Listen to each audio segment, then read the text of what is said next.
মাননীয় প্রধানমন্ত্রী জননেত্রী শেখ হাসিনা, যাকে বলা হয় স্বৈরাচারী শেখ হাসিনা, আমার মুখ দিয়ে আমি বলতে চাই না, আপনার যে পদবিটা নিয়েছেন তা আমার সহ্য হয় না। কথাটা আমি বলতে চাই,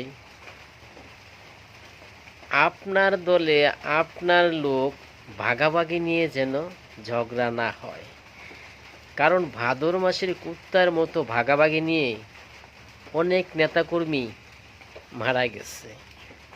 আমি চাই না আমার দল আওয়ামী লীগে ভাগাভাগি নিয়ে কোনো অশান্তির যোগ হোক, 1 নাম্বার। 2 নাম্বার, আপনাকে 3 বছর আগে আমি বলেছিলাম আপনাকে মাঠে নামতে, আপনার মাঠের যে কর্মী ছাত্র সংগঠন কিভাবে চলতেছে, তারা কি চাঁদাবাজি করছে, তারা কি কারো লুটপাট করছে কিনা দেখার জন্য। যাই হোক, এটা আমার 17 বছরে আপনি কি করছেন জানি না, কিন্তু 1 বছরে অন্য অন্য দল তা করতে পারছে। তার জন্য আওয়ামী লীগকে সাধুবাদ জানাই। যাই করছেন, খারাপ করছেন, কিন্তু তার মাঝে ভালো কিছু কাজ করছেন, এজন্য আল্লাহ পাক হয়তো মান সম্মান রাখতে পারে। আমার মূল কথায় আসি, আপনার যদি ভবিষ্যৎ ক্ষমতা আসতে পারেন, বলতেছি না ক্ষমতা আসবেন, যদি আসতে পারেন, আপনার যে বড় আমলারা আছে তাদের কোনো ক্ষতি হয় নাই।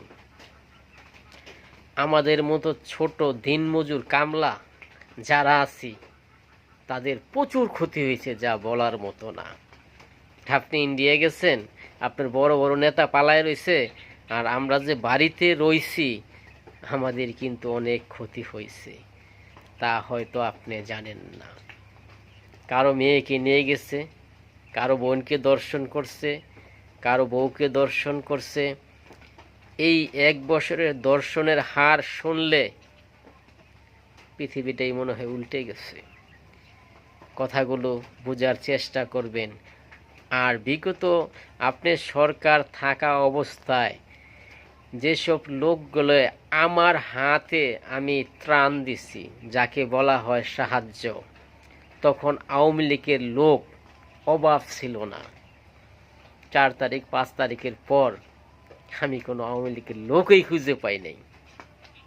অতি দুঃখের সাথে আপনার কথাটা বললাম, জাস্টিফাই করবেন কিছু দেওয়ার আগে, যে উনি কি সত্যি আওয়ামী লীগের লোক না বিএনপির লোক। এই কথাটাও আমি বলতে চাই না, এখন বলতে হইতেছে। এই 4 আগস্টের পরে